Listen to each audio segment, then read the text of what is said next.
Kumakalat ngayon sa social media ang iba't ibang haka-haka na umano'y ipatitigil ang pag-ere ng mga programang It's Showtime at TV Patrol habang iniimbestigahan ng House of Representatives ang mga block time at content agreement ng ABS-CBN sa ilang partner networks.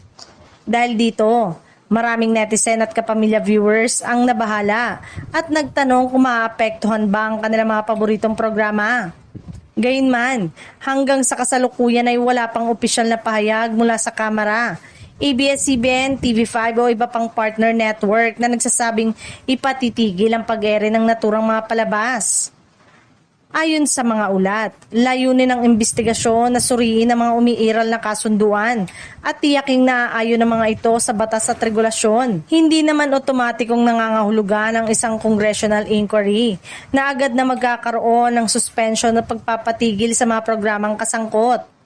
Patuloy pa rin napapanood ng mga manonood ang TV Patrol na isa sa mga pangunahing pinagkukunan ng balita ng maraming Pilipino.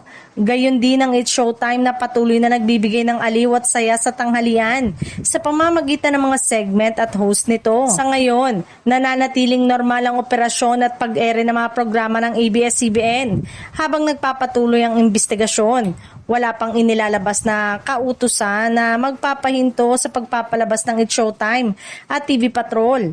Kaya tuloy pa rin ang paghahatid ng balita at entertainment para sa mga Pilipino sa loob at labas ng bansa.